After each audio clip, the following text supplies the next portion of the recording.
زكاتك تدفع عنك البلاء وتحفظ مالك أن أقام. الحمد لله رب العالمين والصلاة والسلام على أشرف الأنبياء والمرسلين صلى الله عليه وعلى آله وأصحابه أجمعين. Assalamu alaikum wa rahmatullahi wa barakatuh, and welcome to this short series on Zakat. In the series, we will be doing a number of different videos on various topics within Zakat. And today, inshallah, we will be discussing the introduction and the importance of Zakat in the life of a believer. Now, the objective of this series is to study our deen for the pleasure of Allah subhanahu wa ta'ala, to refresh our understanding of Zakat, especially building up to the month of Ramadan when many people discharge their Zakat, to participate in the discussion of Quran and Hadith as a means to remove the calamities that we find ourselves in, and to spend our time, however little it may be, correctly in the obedience of Allah subhanahu wa ta'ala. Throughout this series, which will be done over a number of videos, we will inshallah be discussing the importance of Zakat, the definition of what Zakat actually is, the conditions that make Zakat obligatory upon an individual, who are the recipients that are eligible for Zakat, and then we will delve into the nitty-gritty of the calculation of Zakat. We will look at those assets that are zakatable, on which Zakat will be levied, those liabilities that can be deducted in determining one's Zakat liability. We'll also look at the zakatable values, and then a brief assessment of some of the contemporary Zakat issues towards the end of the presentation. And inshallah, we will also include some worked examples. So when it comes to the importance of zakat, this has been established from the Quran Majid. Allah subhanahu wa ta'ala mentions, خُذْ مِنْ أَمْوَالِهِمْ صَدَقَةً تُطَهِّرُهُمْ وَتُزَكِّيهِمْ بِهَا وَصَلِّ عَلَيْهِمْ إِنَّ صَلَاتَكَ سَكَنٌ لَهُمْ وَاللَّهُ سَمِيعٌ عَلِيمٌ. Allah subhanahu wa ta'ala commands Rasulullah sallallahu alayhi wa sallam, take, O Muhammad, from their wealth a charity by which you purify them and cause them an increase, and invoke Allah subhanahu wa ta'ala's blessing upon them.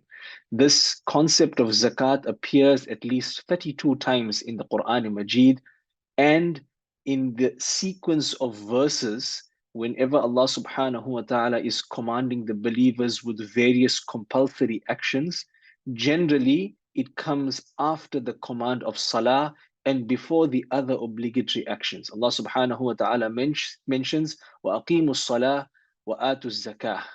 This comes as a compulsion before the command with regards to fasting, with regards to Hajj, etc. Now, we glean from this verse that zakat is a means of purifying the wealth of people from the sins that are associated and generated by that wealth. Allah subhanahu wa ta'ala mentions here that when we take zakat from their wealth, it purifies them, number one, and it also causes an increase. So sometimes there are certain sins that are attached to one's wealth, and as a result of that, Allah subhanahu wa ta'ala wishes for a portion to be taken out so that that wealth may become purified. Now we must recognize that zakat is a very great and significant act of ibadah, and it is of primary benefit to the one who discharges it.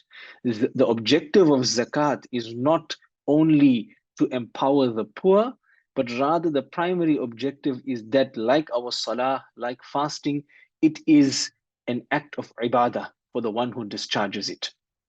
And then, of course, there is the secondary benefit, that there's an alleviation of poverty, and it is a tool that can be used in this regard. It also promotes the circulation of wealth by ensuring that a portion of wealth from the wealthy is taken and compulsorily given to the poor, and thereby reduces the inequality between the rich and the poor. Allah subhanahu wa ta'ala also mentions that يَا أَيُّهَا الَّذِينَ آمَنُوا إِنَّ كَثِيرًا مِنَ الْأَحْبَارِ وَالرُّهْبَانِ لَيَأْكُلُونَ أَمْوَالَ النَّاسِ بِالْبَاطِلِ وَيَصُدُّونَ عَنْ سَبِيلِ اللَّهِ وَالَّذِينَ يَكْنِزُونَ الذَّهَبَ وَالْفِضَّةَ وَلَا يُنْفِقُونَها فِي سَبِيلِ اللَّهِ فَبَشِّرْهُم بِعَذَابٍ أَلِيمٍ. That this is a warning that, oh, you who have believed, many of the scholars and the monks of the past, they devoured the wealth of the people unjustly, and they turned them, they averted them from the way of Allah subhanahu wa ta'ala.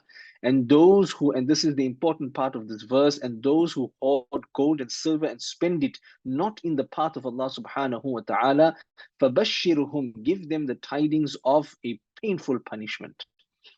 Abu Hurairah radiallahu anh mentions in a hadith, this is a warning for people who do not discharge their zakat correctly. And it's important that we study this hadith up front so that we pay due care and attention to the calculation of our hadith, of our zakat.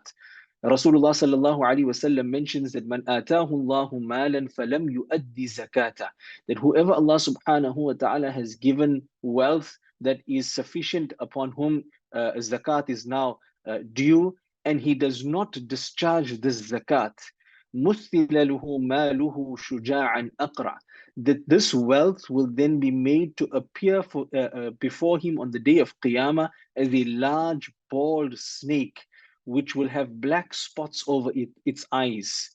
يطوقه يوم القيامة يأخذ بلهزمتيه, it will be placed around his neck on the day of Qiyamah, and it will seize his jaws. And this is a very frightening sight. And it will say that Ana maluk, ana kanzuk, I am your property, I am your treasure which you hoarded in the world. And then Rasulullah sallallahu alaihi wasallam recited the verse, وَلَا يَحْسَبَنَّ الَّذِينَ يَبْخَلُونَ بِمَا آتَاهُمُ اللَّهُ مِنْ فَضْلِهِ هُوَ خَيْرًا لَهُمْ. Let those who are niggardly, those who are miserly with that which Allah subhanahu wa ta'ala has given them of His wealth and virtue, they should not think that this being miserly is going to be good for them. So in this session, we have looked at the importance of zakat, the various ayat of the Quran. Of course, we have not been able to go through all of the ayat. There are many ayat, as we mentioned, 32 ayat that talk about zakat.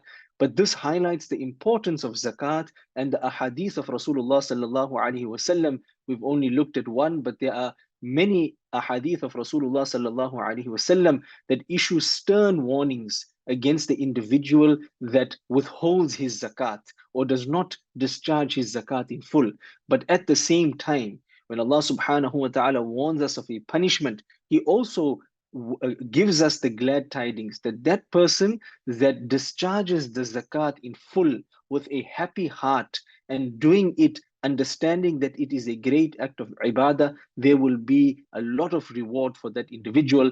May Allah subhanahu wa ta'ala give us the tawfiq to understand. Subhanallahi wa bihamdihi, subhanakallahumma wa bihamdika, nashhadu an la ilaha illa anta nastaghfiruka wa natubu ilayk. لذلك قال الرسول الكريم فلد بالنداء تفز بالمرام.